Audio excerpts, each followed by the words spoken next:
सोमवार आइए जानते हैं बिहार की 30 फटाफट बड़ी खबरों को। और इस न्यूज को आप किस जगह से देख रहे हैं हमें कमेंट बॉक्स में जरूर बताएं। अरवल में गृह मंत्री अमित शाह ने जनसभा को संबोधित करते हुए कहा कि राहुल गांधी वोट के लिए बाबा साहेब का नाम लेते हैं। उन्होंने चेतावनी दी कि लाल झंडे की आड़ में नक्सलवाद और जंगल राज फिर से लौट सकता है, इसलिए उन्हें रोकना चाहिए। किशनगंज में राहुल गांधी ने चुनाव आयोग और प्रधानमंत्री नरेंद्र मोदी पर निशाना साधते हुए कहा कि मेरे हाइड्रोजन बम वाले बयान पर दोनों चुप हैं। उन्होंने कहा कि हमारे आरोप सही है, इसलिए इनकी बोलती बंद है। राहुल ने बीजेपी पर वोट चोरी का आरोप लगाया। गया में एक दर्दनाक हादसे में युवक की कमर के नीचे का हिस्सा कट गया। चलते ट्रेन में चढ़ने के दौरान वह प्लेटफॉर्म में फंस गया और करीब 20 मिनट तक तड़पता रहा। बाद में प्लेटफॉर्म तोड़कर बॉडी को बाहर निकाला गया। तेज प्रताप यादव ने अपने भाई तेजस्वी यादव को जन्मदिन की बधाई दी। समर्थकों ने बुलडोजर पर चढ़कर जश्न मनाया, जबकि तेजस्वी यादव ने पत्नी राजश्री के साथ केक काटा। मीशा भारती ने कहा कि अगर महागठबंधन की सरकार बनी तो शपथ ग्रहण समारोह में प्रधानमंत्री को भी बुलाया जाएगा। तेज प्रताप यादव को मिली Y+ सिक्योरिटी पर उन्होंने कहा कि सरकार ने यह क्यों बढ़ाई, यह समझ से परे है। उन्होंने कहा कि बीजेपी के पास अब कोई मुद्दा नहीं बचा है। सुपौल में मुख्यमंत्री योगी आदित्यनाथ ने कहा कि कांग्रेस और आरजेडी का गठबंधन एक धोखा है। उन्होंने कहा कि जो आपकी जमीन हड़प सकते हैं वो नौकरी क्या देंगे। कैमूर में मुख्यमंत्री नीतीश कुमार के मंच पर यूपी के बाहुबली नेता धनंजय सिंह मौजूद रहे। मुख्यमंत्री ने कहा कि लालू यादव जब हटे तो अपनी पत्नी को मुख्यमंत्री बना दिया। उन्होंने कहा कि लालू हमेशा परिवार का ही सोचते हैं। दरभंगा में एक फर्जी पुलिस कर्मी को गिरफ्तार किया गया। वह अवैध वसूली कर रहा था। पुलिस ने उसके पास से दंड और नकली ID कार्ड बरामद किया। बताया गया कि वह सिपाही भर्ती परीक्षा में फेल हो गया था। बाद में उसने वर्दी खरीद ली। वैशाली के चक मुबारक इलाके में गौवंश कारोबार के आरोप को लेकर बवाल हुआ। ग्रामीणों ने एक बाइक सवार को पकड़ लिया और नट समुदाय के 12 घरों में आग लगा दी। गोपालगंज में वोट को लेकर विवाद हुआ। बीजेपी ने आरोप लगाया कि राजा समर्थकों ने यादव समुदाय के एक व्यक्ति को इसलिए पीटा क्योंकि उसने बीजेपी को वोट दिया था।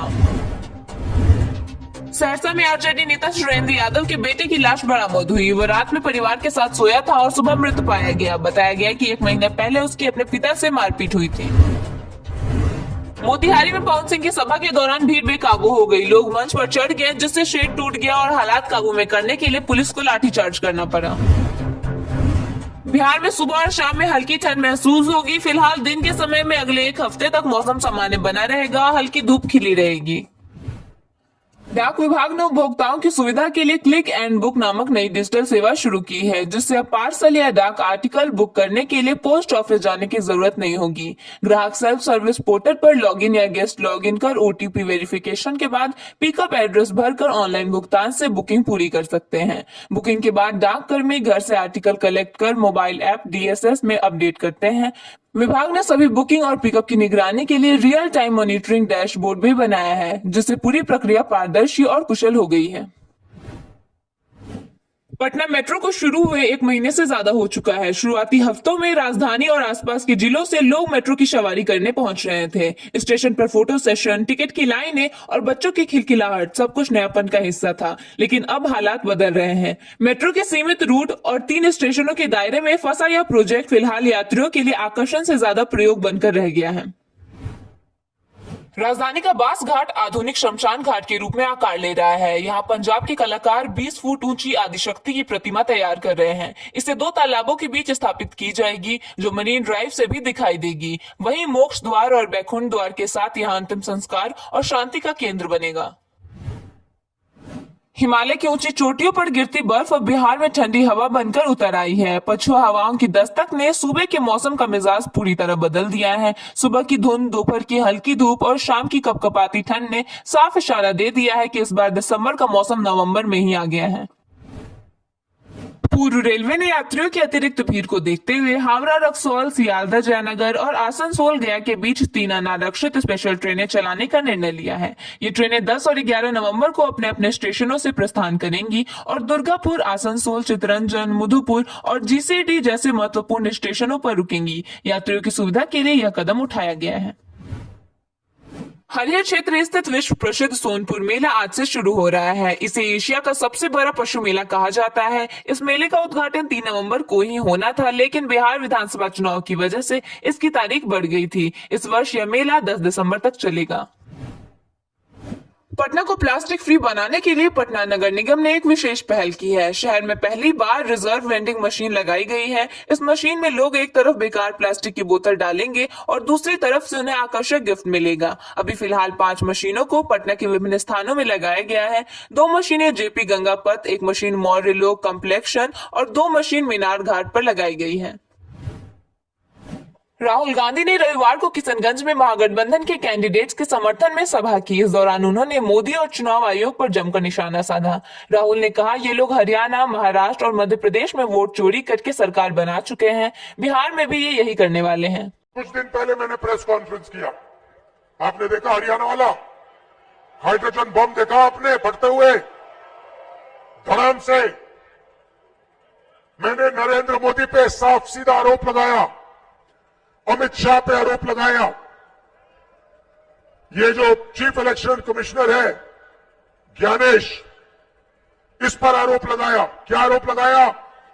कि मिलकर Narendra Modi, Amit Shah, chief election commissioner vote चोरी कर रहे हैं।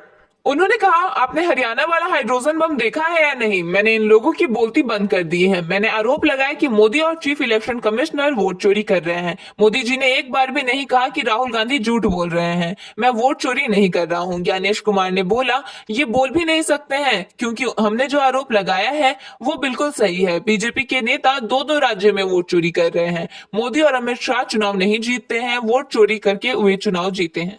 अमित शाह ने बोला कि राहुल गांधी झूठ बोल रहे हैं, मैं नहीं कर रहा हूं। ज्ञानेश ने बोला नहीं, बोल नहीं सकते क्योंकि देश के सामने मैंने सच्चाई रखी है। कांग्रेस ने दावा किया कि दूसरे चरण के चुनाव से पहले कई मंत्रियों ने अपनी पैकिंग शुरू कर दी है। यहाँ वोट चोरी से ज्यादा फाइल चोरी हो रही है, मगर बिहार वोट चोरी नहीं होने देगा। वीवीपैट की पर्चियां कूड़ेदान में मिल रही हैं, लेकिन चुनाव आयोग कोई जवाब नहीं दे रहा है। दूसरी ओर उन्होंने पीएम मोदी पर तंज कसते हुए कहा कि पीएम मोदी जैसी मानसिकता न इससे पहले देश के प्रधानमंत्री की थी न कभी होगी। क्या किसी प्रधानमंत्री को कट्टा, कनपट्टी जैसे शब्द शोभा देता है? वह बिहार को आकर बदनाम करते हैं कि यहाँ कट्टा का फैशन है। प्रधानमंत्री को माफी मांगनी चाहिए। यहाँ फाइलें चोरी हो रही है, आप कह रहे हैं वोट चोरी नहीं होने देगा बिहार। सवाल हमारे वाजिब है, रोज उठा रहे हैं। वीवीपैट की पर्चियां कूड़ेदान में मिल रही हैं और चुनाव आयोग जवाब नहीं दे रहा। पटना जिले के सभी 14 विधानसभा चुनाव में 149 प्रत्याशियों ने चुनावी खर्च का लेखा जोखा दिया है। मोकामा से राजद प्रत्याशी वीना देवी ने सबसे अधिक 40 लाख रुपए खर्च किए हैं। वहीं दीघा की सीपीआई उम्मीदवार दिव्या गौतम ने महज 2.15 लाख रुपए खर्च करके सबसे किफायती होने का रिकॉर्ड बनाया। कटिहार की भीड़ के बीच प्रियंका गांधी ने शनिवार को तीखे सुरों में सत्ता पर सीधे हमले बोले। मंच पर पहुंचते ही उन्होंने जनता से कहा कि चुनावी मौसम में बटुए खुले हुए हैं, लेकिन वादों की उम्र हमेशा छोटी होती है। 10,000 रुपए देना अचानक से प्यार नहीं, चुनावी चाल है। उन्होंने महिलाओं की दिन भर की थकान और अदृश्य मेहनत का उदाहरण देकर समझाया कि सम्मान और हक सिर्फ पैसे से नहीं मिलता। प्रियंका बोली कि पुरुष कई बार महिलाओं की जिंदगी की असल मुश्किलें नहीं समझ पाते हैं। वो काम से लौटकर आराम करते हैं और औरत खाना बनाती है, बच्चों को तैयार करती है, सबको सुलाती है, आखिर में खुद खाती है। एक साड़ी देकर कोई पति अच्छा नहीं हो जाता। जैसे ये 10,000 देकर वोट मांग रहे हैं, इनके बहकावे में मत आना। कांग्रेस नेता प्रियंका गांधी ने शनिवार को कहा कि केंद्र व राज्य सरकारों ने किसानों को ठगने का काम किया है। भाजपा सरकार ने केवल परिवारों को बांटने का काम किया है। यह जुमलेबाज सरकार चुनाव के समय बड़े बड़े वादे करती है, लेकिन जमीन पर कुछ नहीं दिखता। रोजगार की तलाश में लोग अपना घर, परिवार, बाल बच्चों को छोड़कर दूसरे राज्यों में नौकरी करने जाते हैं और दर दर की ठोकरें खाने को मजबूर हैं। बिहार में पलायन सबसे बड़ी चुनौती बन गई है। इसे रोकने की दिशा में एनडीए सरकार कोई काम नहीं कर रही है। प्रियंका गांधी ने कहा कि प्रधानमंत्री नरेंद्र मोदी कट्टा जैसे शब्दों का इस्तेमाल कर अपने पद की गरिमा बनाए नहीं रख रहे हैं। कांग्रेस आज वही लड़ाई लड़ रही है जो महात्मा गांधी ने अंग्रेजी हुकूमत के खिलाफ लड़ी थी। एक तरफ प्रधानमंत्री वंदे मातरम की बात करते हैं जो अहिंसा का प्रतीक माना जाता है, दूसरी तरफ ये कट्टा की बात करते हैं।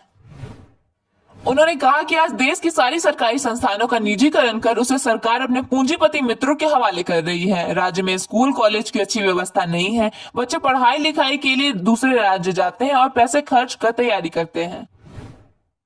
समस्तीपुर में वीवीपैट पर्ची फेंके जाने को लेकर विकासशील इंसान पार्टी के प्रमुख और बिहार के पूर्व मंत्री मुकेश सैनी ने कहा कि चुनाव आयोग को देखना चाहिए। इसको लेकर दिल्ली और बिहार सरकार को भी जवाब देना चाहिए कि क्या हो रहा है। उन्होंने कहा कि मंत्री विजय चौधरी मुख्यमंत्री नीतीश कुमार के बहुत करीबी हैं। उनके क्षेत्र में ज्यादा पैसे बांटे गए हैं। उन्होंने कहा कि एनडीए जनता के जनादेश से सरकार नहीं बनती है, वह वोट चोरी कर सरकार बनाते हैं। यह सब दिख रहा है। पोलिंग के दिन बड़ी संख्या में लोग अपना वोट नहीं दे पाते हैं। 11 नवंबर को होने वाले विधानसभा चुनाव के दूसरे चरण को लेकर सुरक्षा व्यवस्था चाक चौबंद है। इस कड़ी में सुपौल जिले में विशेष सशस्त्र घुड़सवार दस्ता की तैनाती की गई है। बिहार विधानसभा चुनाव के दूसरे चरण में 11 नवंबर को होने वाले मतदान को लेकर सुरक्षा व्यवस्था कड़ी कर दी गई है। इस कड़ी में सुपौल जिले की भारत नेपाल सीमा को शनिवार रात से अगले 72 घंटे के लिए पूरी तरह सील कर दिया गया है। गया रेलवे स्टेशन पर ट्रेन पकड़ने के दौरान रविवार की सुबह एक यात्री की गिरने से मौत हो गई। रेल सूत्रों से मिली जानकारी के अनुसार यात्री रविवार सुबह पटना रांची जनशताब्दी एक्सप्रेस ट्रेन को पकड़ने के लिए गया स्टेशन पहुंचा था। उसके स्टेशन पहुंचते ही ट्रेन खुल चुकी थी। बिहार चुनाव के गर्म माहौल में लालू यादव के बड़े बेटे और नई पार्टी जनशक्ति जनता दल के मुखिया तेज प्रताप यादव को केंद्र सरकार ने Y+ श्रेणी की सुरक्षा दी है। यह फैसला तब आया है जब तेज प्रताप ने खुद अपनी सुरक्षा को लेकर चिंता जताई थी और केंद्र से सुरक्षा बढ़ाने की मांग की थी।